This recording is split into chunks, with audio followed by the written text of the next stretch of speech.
జగన్మోహన్ రెడ్డి గారు, మాజీ ముఖ్యమంత్రి, పులివెందుల ఎమ్మెల్యే గారు నిన్న ప్రెస్ మీట్ లో మాట్లాడుతూ దళిత పారిశ్రామికవేత్తలు చాలా బాధపడుతున్నారు. కూటమి ప్రభుత్వ హయాంలో, నా హయాంలో నేను చాలా వెలగబెట్టాను, వాళ్ళకి కంఫర్టబుల్ గా ఉంచాను వాళ్ళనని ఎక్కడ లేని ఎనలేని ప్రేమ ఈ దళిత వర్గాల పట్ల కురిపించాడు ఆయన నిన్న. మీరు నిన్న మాట్లాడిందంతా తప్పు. దళిత పారిశ్రామికవేత్తలతోటి వాళ్ళని ఎంకరేజ్ చేసి ప్రభుత్వానికి వ్యతిరేకంగా మాట్లాడిస్తున్నది మీరు. 5 సంవత్సరాలు మీరు ముఖ్యమంత్రిగా ఉన్నారు కదా. 5 సంవత్సరాల్లో దళిత పారిశ్రామికవేత్తలకి మీరేమిచ్చారు? I will tell you. Record ఉంది నా దగ్గర. 5 years లో ఎంతండి?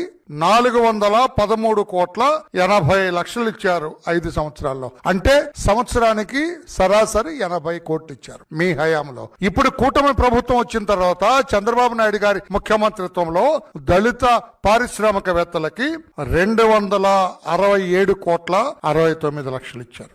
మీరు 5 ఏళ్లలో 413 కోట్లు ఇస్తే సంవత్సరంన్నరలోనే 267,69,00,000 అంటే సరాసరి సంవత్సరానికి 178 కోట్ల రూపాయలు ఇచ్చారు. మీరు ఇచ్చిందంతా 80 కోట్లు. ఇక్కడ 178 కోట్లు. ఎవరెక్కువ ఇచ్చినట్టు? జగన్మోహన్ రెడ్డి. ఎందుకు ఈ దళిత వర్గాల్ని మోసం చేసి ఉద్యమాలు చేయండి, ఆందోళన చేయండి అని ఎందుకు ఎంకరేజ్ చేస్తున్నావు? జగన్మోహన్ రెడ్డి గారు, మాజీ ముఖ్యమంత్రి, పులివెందుల ఎమ్మెల్యే గారు నిన్న ప్రెస్ మీట్ లో మాట్లాడుతూ దళిత పారిశ్రామికవేత్తలు చాలా బాధపడుతున్నారు. కూటమి ప్రభుత్వ హయాంలో, నా హయాంలో నేను చాలా వెలగబెట్టాను, వాళ్ళకి కంఫర్టబుల్ గా ఉంచాను వాళ్ళనని ఎక్కడ లేని ఎనలేని ప్రేమ ఈ దళిత వర్గాల పట్ల కురిపించాడు ఆయన నిన్న. మీరు నిన్న మాట్లాడిందంతా తప్పు. దళిత పారిశ్రామికవేత్తలతోటి వాళ్ళని ఎంకరేజ్ చేసి ప్రభుత్వానికి వ్యతిరేకంగా మాట్లాడిస్తున్నది మీరు. 5 సంవత్సరాలు మీరు ముఖ్యమంత్రిగా ఉన్నారు కదా. 5 సంవత్సరాల్లో దళిత పారిశ్రామికవేత్తలకి మీరేమిచ్చారు? I will tell you. Record ఉంది నా దగ్గర. 5 years లో ఎంతండి?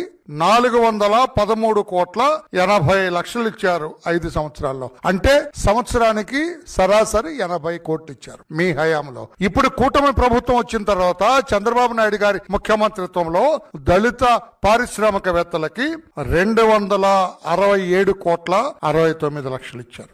మీరు 5 ఏళ్లలో 413 కోట్లు ఇస్తే